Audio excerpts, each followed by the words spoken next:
guys. Welcome to our 10th episode. We are 2 whole hands old, Scott. 10th episode of From the Ground Up. This is where it stops. This is how I can count. 2 whole hands. Well, I think we have some noteworthy things to celebrate with our 10th episode. We are now on Apple Podcast and Spotify, so people can find us on those 2 listening platforms. So I'm very excited about that. I know we are moving up in the world, aren't we? We are. We're official. We're Apple Podcast official now. So it's important to keep that in mind. So, and I think we were talking about before the show, our recommendation is from now on, you just go to the audio only. Just skip this video stuff. We can really do without people looking at us. It would be easier that way. So we don't want to take any chance of breaking anybody's cameras. No, please. But we regardless, however you decide to listen to us, we appreciate you as a listener and appreciate you taking your time to listen to our podcast. So thank you for joining us in this journey as we walk it. So, absolutely. Yeah. Check it. Making sure they're following us on those platforms will help keep them up to date when we do release new episodes every week too, Scott. So that'll definitely be something that I'd love for our listeners to be able to do so they can keep us honest and keep us on their radio dial, if you will. So yes, please. That's great. What's going on with you, Megan? We got holidays coming up, right? We do. It is the Monday before Thanksgiving. So I spent most of the day packing all my kids' goodies up to go to Nana and Pawpaw's for the week. They're very excited. Nice. Barron has now, she's pretty consistent with her Nana, and she now picks my phone up and brings it to me and says, Nana. My mom FaceTimed with her earlier tonight and hung up on her just because she was busy, and she just lost it. So I made sure to video it, send it over and over again to really rub it into my mom. Yeah. There was enough guilt coming down. There ought to be a little bit of guilt going back the other way, right? Yeah. So like, this is what you did to your granddaughter. So, and now I'm stuck listening to it. Thank you. So how about you? Are the girls coming into town? Well, Chelsea and Kirk are coming in. Unfortunately, Chris and Chloe are staying in New York City. But big thing for us, of course, this is the holiday season. Some people think that's Thanksgiving and Christmas. In my world, that means we have started the playoff season for Texas high school football. So I will be, along with eating turkey on Thursday, I'll be going to a game on Friday and one on Saturday. This is when I just become a binge watcher of Texas high school football. It's the one passion I have. Well, I have 2 passions, scuba diving and Texas high school football. So I'm in a busy mode of the season right now. Really looking forward to having family and just really enjoying this time. It should be real special. Well, good. Yeah. Well, let's talk a little bit about insurance, Megan. I know we've been talking about it a couple of weeks. This will probably be our last time to talk about insurance, at least for a little while. The reality is it's an ongoing topic in any family that's got a child with autism and is seeking treatment. You've got to constantly be looking about how you're going to pay for it and try to maximize your benefits. But we're going to be taking a different tack in our next podcast. But what kind of things are we going to talk about tonight, Megan? Sure. So tonight we're going to really focus and hone in on intensity denials, which is just another fancy way of saying how many hours or how many visits your child is receiving or has been authorized with the insurance companies. And so we've talked over the last several weeks, like the basics. We've talked about general denials when insurance says, we're not going to pay for any of it. And intensity denial is basically when they say, okay, you've asked for 30 hours a week, or you've asked for 60 visits a year. We're not doing that. We're only going to give you part of what you're asking for. And so when it comes to intensity denials, those can be done. Typically, authorizations are given every 6 months or so, and those intensity denials can happen even after services have been started. So let's say your child has been in treatment for a year or 2, you may start to see partial denials or intensity denials because the insurance company thinks that they can still make the same amount of progress with less intervention.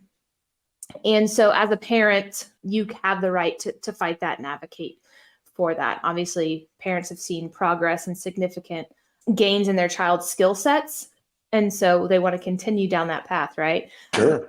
So one of the things I think is really important for parents to know is when it comes to an intensity denial, one of the very first things you want to do, and either you can do this or your provider can do this, is to either write a letter or email to the funding source, to the insurance company, and tell them basically that you want to access or you want to activate your rights for the federal regulations, code of federal regulations right. Okay, you're going to have to say that over again, Megan. Let's get that one more time. Okay. So in the code of federal regulations, there is a section that states a plan or an insurer is required to provide continued coverage pending an outcome of an appeal. So for this purpose, the plan or issue must comply with the requirements, which generally provides that benefits for an ongoing course of treatment cannot be reduced or terminated without providing advance notice and an opportunity for an advanced review. Ooh, Big fancy legal words. That's big. That's huge. Because that basically means they've got to keep doing what they've been doing under this review process. So the default is they've got to keep doing what they're doing until they can provide additional proof that it needs to be removed, right? So yes. So they have to continue that intensity of treatment. So let's say, I'm going to use ABA for an example. Let's say your child's been in ABA treatment for 35 hours a week for the last year and a half. Now they're saying they're going to reduce your child's hours to 15 hours a week. And you say, hold on, we're not doing that. No, we're going to fight this. You let them know that you're going to pursue that appeals process, and they have to continue that 35 hours a week in place until that appeals process is exhausted. So that can get your child up to an additional 2 to 3 months, depending on timelines and things like that, of treatment versus saying, nope, it's stopping here. We're only doing this. So I've used I'm thinking if an insurance company makes a fast decision, this would have been the first time they made a fast decision, right? Yes. Yes. Everything else takes a long time, but yeah. Wow. And so I've actually used this a couple times, and we've been able to get those child services extended, allowing us to go through that appeals process. So this is something very important I want families to definitely make note of, is that federal regulation, the Code of Federal Regulations, section 147.136. And we'll put that in the comments below too, the link for it, so it's easier to find for families. But this is just one of those like nuggets. You got to always have this one in the back of your mind of if they deny this or whatnot, this is the first step we got to do to make sure that takes that stress of what am I going to do? My kids' hours are supposed to have run out in 2 weeks or whatnot. This takes that stressor off, so you can really focus on that appeal and what you're gonna do in the next steps to get to pursue that appeal. So yes. What a powerful tool. It just seems like, and I bet there's a lot of parents and maybe even providers that don't even know that is out there for them. Is that would be a correct assumption on my part there? I gained knowledge of this from the Autism Legal Resource Center. I've shared in previous podcasts. They did a course, and I took that course, and that's where they had brought this. And that course is put together by attorneys. So it's, like I said, it's legit. And it's one of those things where I'm like, I'm going to try this. And I tried it, and it sure did work. So it's, again, just a little gold nugget for sure that insurance companies don't share that information with you. They're not going to put it out there. So when they know you're aware of it, then they can tend to honor that. So. Great. Well, what happens after that? What do you do to try? Because obviously you got to go to the next step, right? Yep. So we've gotten that taken care of. The next thing we're going to do is look at obtaining all of those documents. We're going to get that denial letter that they've sent us, and they are required to provide that to you by federal regulations, by law. You already have a copy of your insurance policy, or you should, because that's one of those first steps we talked about in the first weeks of obtaining that information. And then you're going to also ask them for all the documents that were used to determine that your child did not meet the needs, the medically necessary hours per their medical guidelines. And this information is entitled to parents and patients via the Affordable Care Act. So they can't say, oh, we don't have that or we're not going to provide it. They have to. They are required to do that.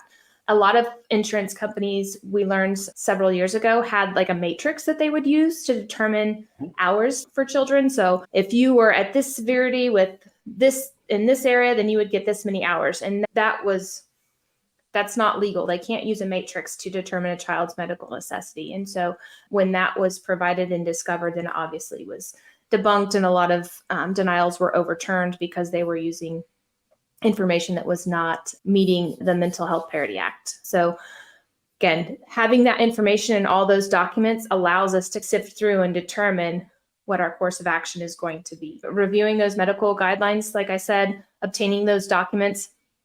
And then you're going to take those medical guidelines and the information they use to determine, you're going to lay it side by side of that treatment plan and that information that was sent to them.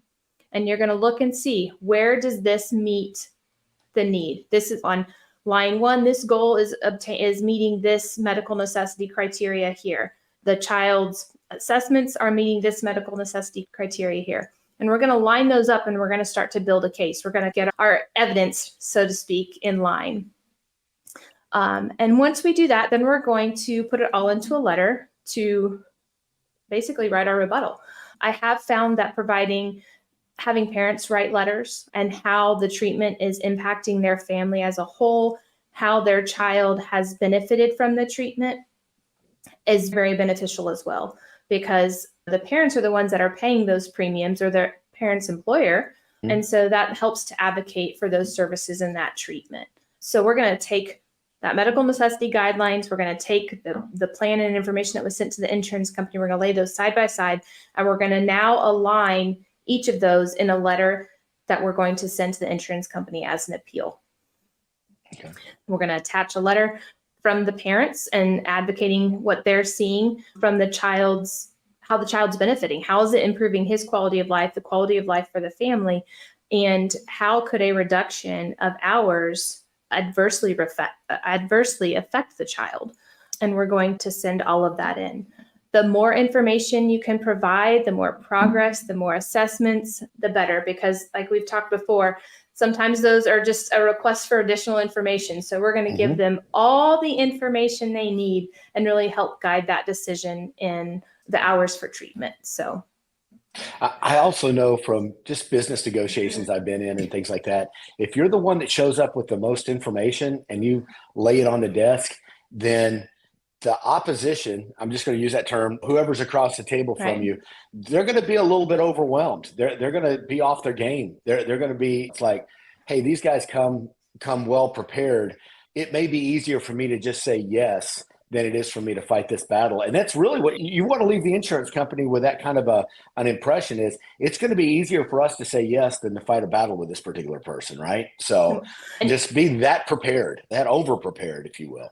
And even if you get to the point of you have exhausted your 2 internal appeals, so within the insurance company, you still have the right to an external appeal, which is an outside organization or an outside group of individuals that's going to review that. And if when you submit stuff to them, you submit everything you've submitted to the insurance company. So if the insurance company misses something or overlooks something and the external appeals company sees that, that's not on you. You've provided all of that information to them. And so the more information there's, the more likelihood that they may miss something, but you've provided them everything they need. And then that's not on the parent or on the provider. So. Okay. Wow. That's some just great advice there, I think. Absolutely. And what's been your experience with the appeals process? Do you feel like if somebody goes in, they're well prepared, they've got I'm guessing better than 65% chance of success on something like this, right? I mean, yes. And I've had a couple appeals that have been overturned in the internal appeals process. I've also had one that went all the way to the external appeals and it was overturned in the external appeal process. And so it is time consuming. It's mentally and emotionally exhausting waiting because of course there's 30 to 45 day timelines on things. And so you've got to be really aware of those timelines and make sure that you're getting things to them, but also keeping the insurance company accountable, because if they're supposed to get back to you within a timeline and they don't, then it's null and void and you get what you've asked for. Okay. So, well, and I think this goes back almost to the very beginning. We talked about you've got to have an organization system for your treatment plan. And I recommended a binder or a folder or something like that. And just everything goes in there. You've got to get everything from any correspondence with the insurance company, any correspondence with the treatment provider. You've got to have it all together so that when the time comes and you're in a hurry and you've got to get it, you've got it all in one spot. You don't need to be spending time running around trying to find it when that time comes, right? Yeah. And when it's all organized like this, it'll make this process, should you have to go through it or when you have to go through it, a lot less daunting and a lot less overwhelming because you already have all your documentation in one place. Now you're just going to have to wait for them to send you the information that you need. Once they do that, all you're doing is laying down then side by side and evaluating those and determining where the miscommunication is, I guess, essentially. So I'm almost thinking it's a good idea to just live life as if you're preparing for a case, right? So just every time you're in some kind of a discussion with one of these, with treatment provider or with an insurance company, just be thinking, okay, when the time comes and I've got to have this documented and present this in a court of law, what do I need to have to make my case? And almost live every day as if you're preparing for a legal case to be presented. So, absolutely. yeah. So, What and else? if Anything else about insurance? well, I was going to say, if there's any families out there that have experienced this or need help navigating it, please reach out to me. You can email me at hoppertconsultingllc@gmail.com. You can reach me on my Facebook page, which is at Hopper Consulting. And then also my website is, again, hoppertconsulting.com. You can reach me on there. I have contact at the very bottom of the first page. So I'd be happy to answer any questions, navigate them through the process and that sort of thing. And just I have a lot of templates and letters I've already written that fit a lot of situations. So sometimes just the wording in those things can be a little bit overwhelming. And so I'd be happy to share that and help navigate families through that process. So. Well, and as a client of Megan's, I can tell you that she was able to get insurance coverage for our child in ways that we never dreamed possible. So if you're having a battle, let me encourage you the time. And of course, Megan's doing this in the consulting capacity as well. So there might be some small fees involved in this, but I promise you the money that you would spend with her is going to come back to you fourfold, fivefold, sixfold, maybe more than that, and what you're going to be able to get for your child. So yeah, let me encourage you. We want to help. So if there's something we can do to help along those lines, let us know about it. Megan, what about we transition from insurance to faith? And I've talked about this is the part of the show that kind of we have a passion about right now. And I threw out this topic yesterday as far as a possible topic. And it's just mainly because it was a struggle of mine. Whenever you get your autism diagnosis, you have a lot of questions for God. And there's a lot of raw emotion trying to understand why this is happening. And one of the things, the challenges that I had going through it was I felt like I was being treated unfairly. Like my deal, my transaction with God was if I live my life in this way, if I do these things, I deserve, a certain life after that. And that did not include autism. Right. So, and I'm sure that people that go through other things have this difficulty. It was probably especially acute in my life. I'd gone through some things in childhood that were just really challenging. And I'd gotten to a point in life where it's like, okay, life's nice and easy now. I had all the bad stuff I had to go through then. Now I can live with this. So part of the challenge of faith is just getting our mind right and understanding that focusing on undeserved blessings helps us grapple with undeserved hardships. And what I was thinking about is we're in the season of Thanksgiving.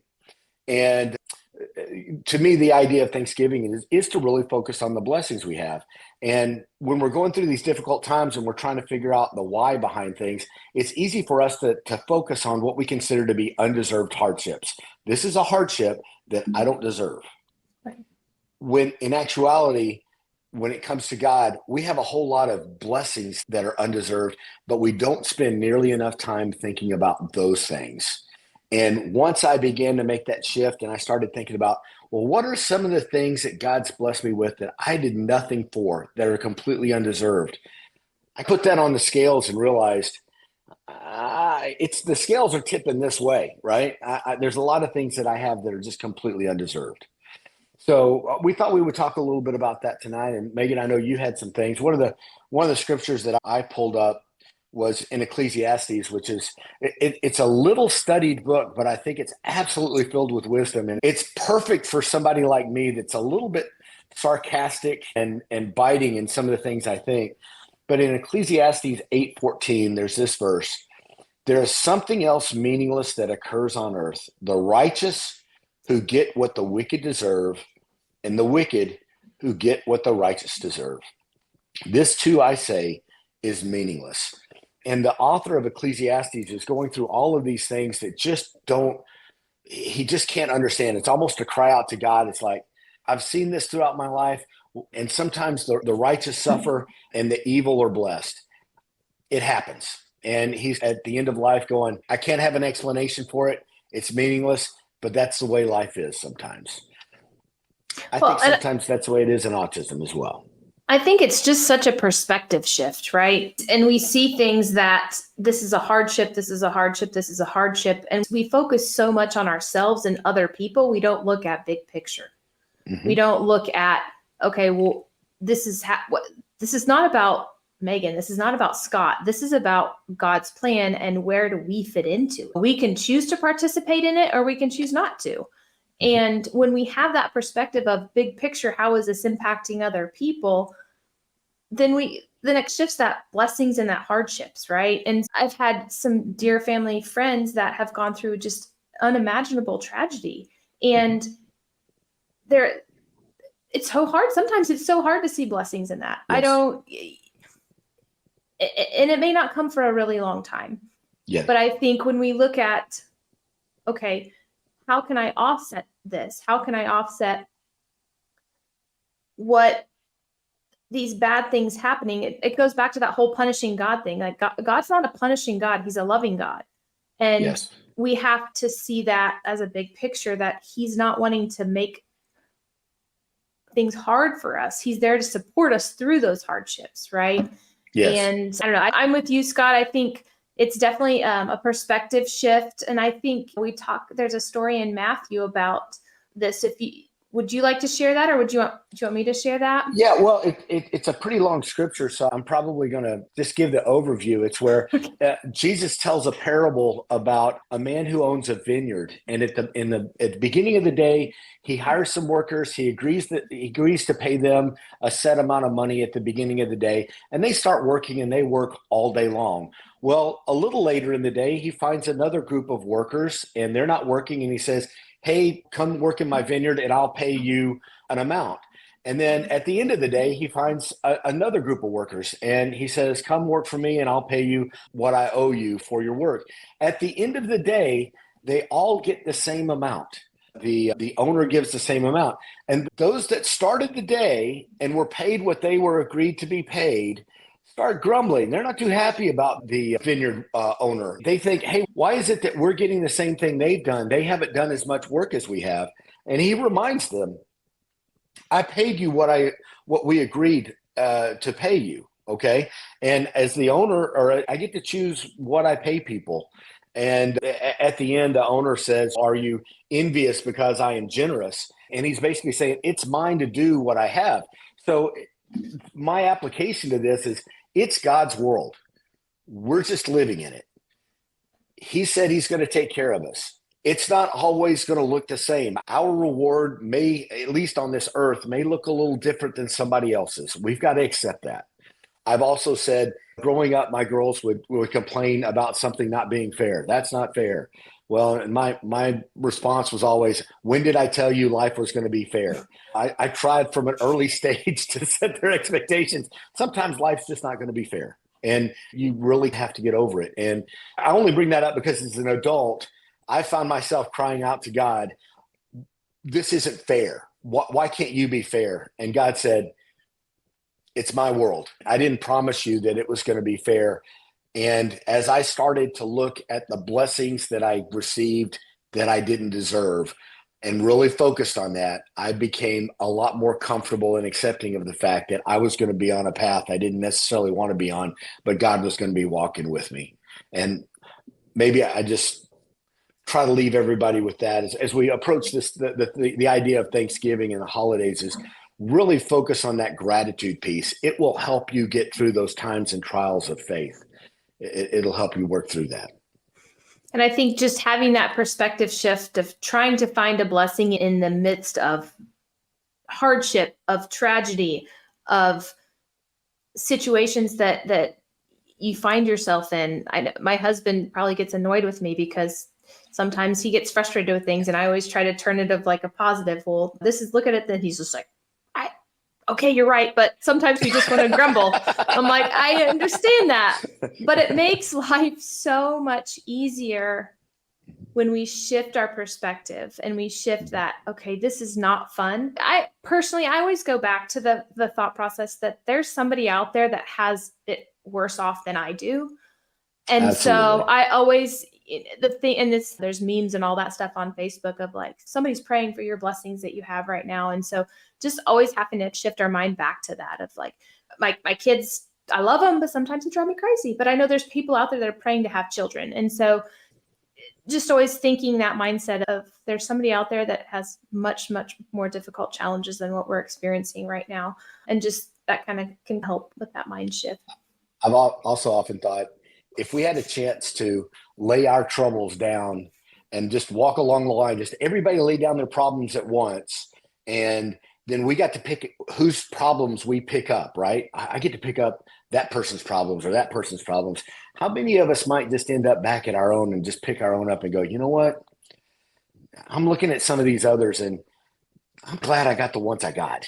Or I can at least, I know I've got the coping skills to do with that. I'm not sure I could cope with what that person's going through right now. So sometimes I've used those kind of thinking techniques to help get me through those tough days, the days where you're not as as thankful and gracious as you should be. Just fill your mind with those kind of thoughts. Hopefully that's helpful as we approach these holidays. And as we talk about holidays, Megan, you and I talked a little bit about the impact that holidays have on families. This could be a challenging time to navigate with an autistic child and setting our families up for success for this holiday season. And I know you put together some great ideas that we wanted to share with people so that as they get prepared for Thanksgiving and Christmas, here's some identify the challenges and then let's figure out how to overcome them in advance. I'll turn it over to you. So. Absolutely. When we talk about holidays and celebrations, obviously we've talked in the past about our kids with autism really thrive on schedules and routines. There's nothing routine and scheduled about holidays, let's be honest, right? And so really helping to prepare our kids for those different changes and schedule altering and maybe up late one night. So sleep schedules are off, all those types of things. And wanting families, talking first specifically to the parents and the caregivers of the child with special needs. What are some things that you can do to help support your child within this holiday season and within going to different celebrations and dinners and all the things, Christmas parties, holiday parties, whatnot? Because also wanting to put that perspective in, the more we can prepare our children, the more we can help set them up for success. And so some of those things is just letting your other family members or the other friends, whoever's home you're going to be going to, or people that you're going to be, just let them know what types of games or different activities or foods that your child enjoys. If possible, if you're going to somebody's house that they don't typically go to, maybe you only go once or twice a year for holidays, maybe, and if it's within reason, right? I don't expect somebody to drive 2 hours, but if it's within reason, maybe you go and visit that home or that location a couple times before that activity and really create a social story or kind of prime your child for what's going to happen. On Thursday, we're going to go to Aunt Jenny's house and we're going to have lunch and then we're going to play some board games and then we'll go home. And just having pictures of where they're going to go, pictures of people that are going to be there, and just really priming them and setting them up to what they can anticipate or what they can expect to happen when they're there. I just thought about in this world of technology with iPhones and FaceTime or Zoom, you could have that person beforehand walk them through a video. If they're old enough and that's appropriate, you could use that to help set them up to see what's going to be happening and maybe even have introductory videos from family members they don't see very often so that they could get used to the idea of being around that person and seeing who that person is, things like that. That's an excellent idea. And even just doing like a little tour of the house or the table that they're going to be sitting at, those sort of things. That's an excellent idea, Scott. Absolutely. Yeah. I like my ideas. They're good. I do too. It's like you've done them before or something. It's weird. It's like you've implemented them with your own child. The other thing is just really wanting families of those kiddos to really know that the extended family wants to help. But they just don't really know what to do, or they don't know how to ask what to do. So just offering them some of those hints and tips about the best ways to reach out to your child, maybe modifying some expectations. Like you may ask him a lot of questions, but when he gets really nervous, he's not going to respond to you. Or he only eats blue box mac and cheese. So if you're going to make mac and cheese, maybe they can make blue box mac and cheese. Maybe they have a specific show or cartoon or something on the TV when the child arrives to help facilitate that comfort for the child. And so then also always having to prepare for a plan B. And a lot of times when we have a lot of people in a small environment in homes, because there's 15, 20, 25 people in a home, it's crowded, it becomes overwhelming. There's lots of noises. There's lots of senses that are the child's experiencing different aromas and that sort of thing. Having a plan B, if it's mom and dad going, or maybe mom and grandma is helping out, what does that plan look like? So if Johnny becomes overwhelmed and it's time for he needs to go home and decompress, is mom going to take him home and dad or grandma's going to stay with the other kids or whatnot? That way you're not having those conversations and those stressful situations. You're not having that conversation around others because it makes them uncomfortable and they just want to help, right? But then also, you know what that plan of attack is. You know what your game plan is. If this is what happens and this is what we're going to do, and then you have that, okay, it's time for Johnny to go, and then cousins want to stay and play or whatnot, then everybody can transition smoothly and quietly, and it's not a big deal. And then that way Johnny also doesn't feel like he's inconveniencing people. We just have a plan, and then running that plan by the child beforehand so they know what to expect too. Megan, I was going to share a story that just popped into my head that may be helpful to some families. When we first met our daughter or our son-in-law's family, they invited us to come into their home and have a Thanksgiving meal with them. And they had actually had a special needs child that passed away. And they had kept the room that she had set up in the same manner. And they had grandkids that would spend the night there and things like that. Well, it was so helpful when Colby would get a little bit upset or he needed his time to go someplace. He just immediately went to that room, found a quiet place, sat down, was on a phone, spending some time like that. And one of the things that you might consider is asking the host, if you're in a different family, is could we set up a quiet space in a bedroom so that if they do start to get overwhelmed or they know that they want to separate themselves a little bit, maybe they have that place to do that. Because in this case, it worked out great for us. We were able to spend an entire weekend there, and Colby felt like he was at home, and the family was touched that Colby wanted to be in that room. It was there's a very emotionally fulfilling time to do that. So it was just a thought that I remembered in the back of my mind. If somebody has something like that, maybe you could ask your host to maybe prepare a little place like that for your child. That might be helpful.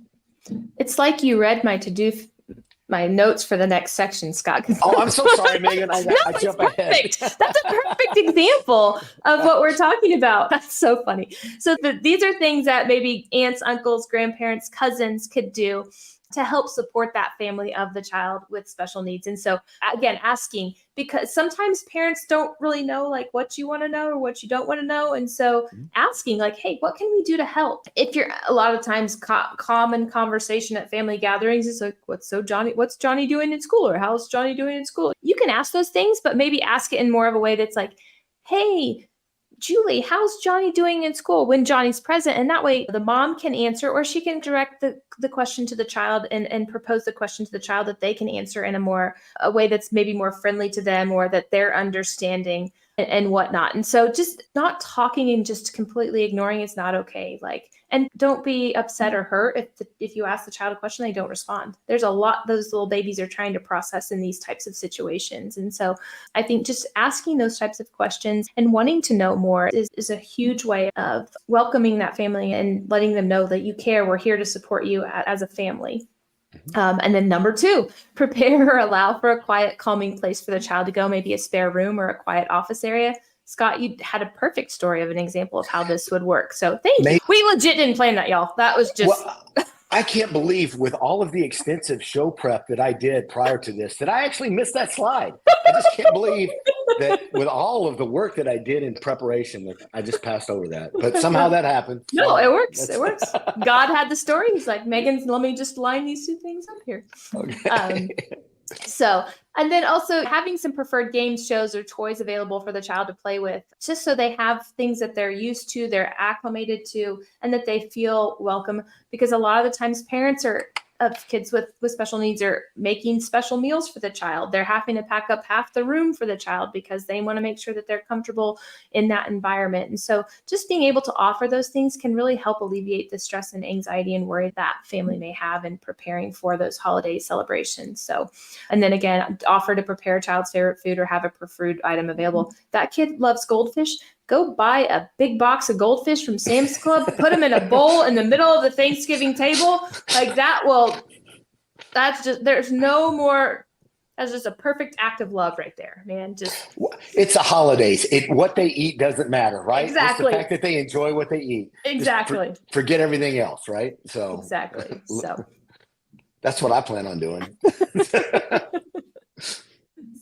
But I hope that families find those tips helpful and beneficial, and to share for holidays, upcoming holidays, and years to come with different celebrations and things like that. So, sure. Scott, Well, you have anything else? Well, and let's just keep in mind the whole idea of the holidays is an expression of joy.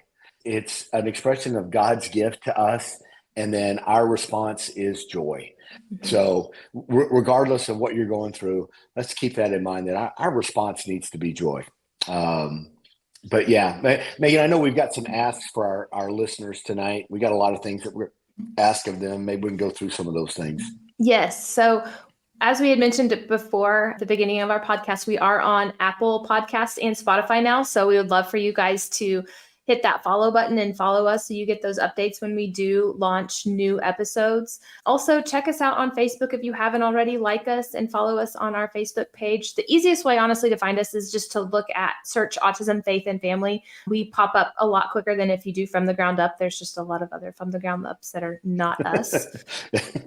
We're partial, but I think we're the best one out there. So, and we also do have an Instagram account as well. Instagram, we'd love for you to follow us. That's at Autism, Faith, Family as well.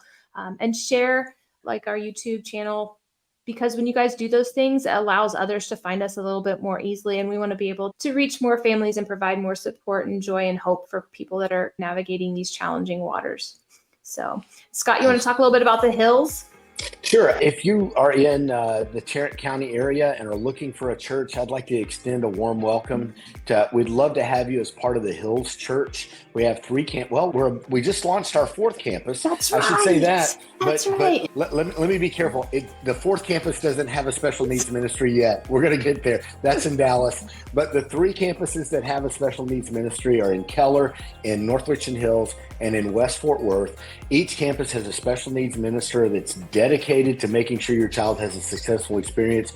We have respite nights that are available. We have programs during the church service. And in some of our locations, we have small groups that are families of special needs kids that meet as small groups to do our own Bible study and to be able to support to each other. So I want to recommend, if you're looking for a church home, please feel free to attend, and please feel free to contact me if you need a little bit of guidance in that area. I'd be happy to send you in the right direction. Also, let you know that in the first quarter of the year, we're going to be teaching a marriage enrichment class, and it will just be families of special needs kids that are participants in that. We talked in our very first episode, Megan, that the divorce rate of families with special needs children is around 80%. And we want to really help those families build strong relationships, because you're going to go through tough times. Might as well go through them together. And we want to have this class. There'll be childcare available for your child with special needs as well as the other siblings. So be thinking about that. I don't have the exact date or time yet, but if you would be interested in being a part of that, let me know. I also want to announce that we're going to be having a marriage enrichment class. It's about an 8-week class that's going to be designed just for parents of special needs children. That's going to be in the first quarter of next year. It's going to be a class where we'll be providing childcare for the special needs child as well as the siblings. So we would love, if you would like to be a part of that class or interested for more information on that class, please contact me and I'll be happy to give you some more information on that. So that's coming up again in the first quarter of 2024. If you know somebody else that has a special needs child, especially if they have autism, please share this, like and share it on your social media. If you know of Facebook groups that we're not hitting, please let us know about that. We really want to get the word out. We feel like we want to broadcast this as much as possible because we do think it'll be a blessing to those. Hopefully it's been a blessing for you as you've been a part of our show tonight. Again, we thank you for joining us and wish you a great and happy holiday season as we close out 2023. Yes, thanks for listening, guys.